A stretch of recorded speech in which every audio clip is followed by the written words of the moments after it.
can we as a global tribe get our act together fast enough to be able to change our behavior, our collective behavior fast enough? There is a great potential, because it's not that if everybody has to change at the same time. What we talk about is a critical mass. We don't know how many people have to change for it to spread. But the fact is that when people begin to think differently, begin to act differently, that has an effect on others, it spreads.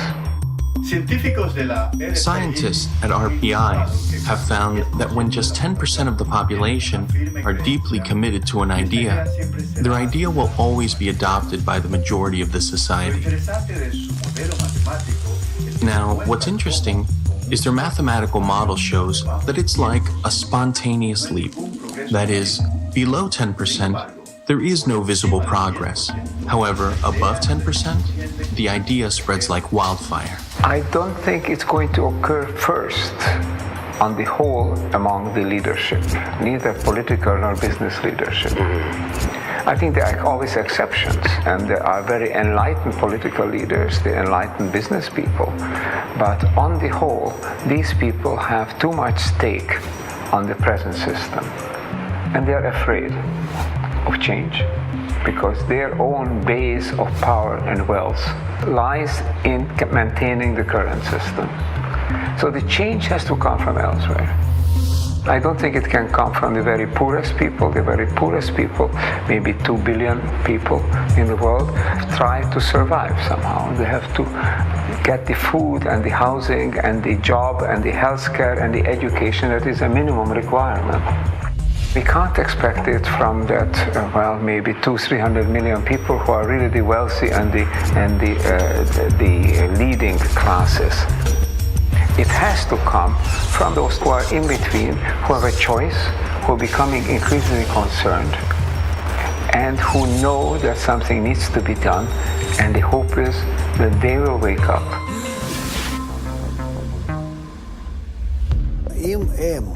If there are people who are aware that the world must become integrated, then the question is, can they come together? Can they make the initial step towards this? I think the problem with global crises is that from each individual's point of view, it becomes difficult to know what do I do about it. When I say my ego and transform my ego, it's an illusion. How can I transform my ego when I'm dependent on so many other egos?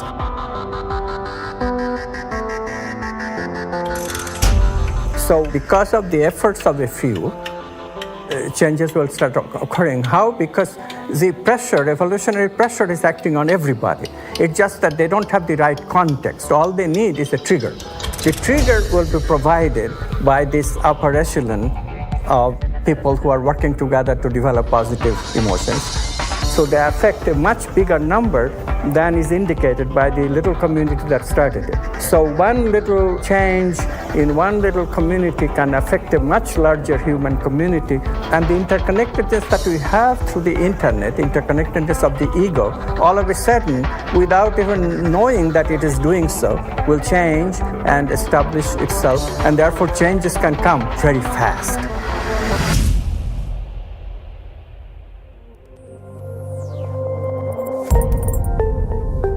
The basic idea is that there's this vast fabric of humanity stretching endlessly into the distance. I'm connected to you and you to others on out endlessly. Your actions can influence the actions and feelings of others around you, which in turn then can spread to still others and then to still others. If you tell someone they don't influence anybody, they're not going to do anything. But if you tell them they influence 1,000 people, they'll change their lives. And that's why I think it's so critical for us to understand, first and foremost, how and why we are connected. Thinking people, they can see opportunities in this. So we have to do this collectively. We have to do this collectively through dialogues, first between two people, through relationships between two people, and then generalizing it to a whole family, to the entire community, to bigger communities, to the country, to the entire world. Change the society to recognize that we cannot do this by ourselves. We cannot do this alone.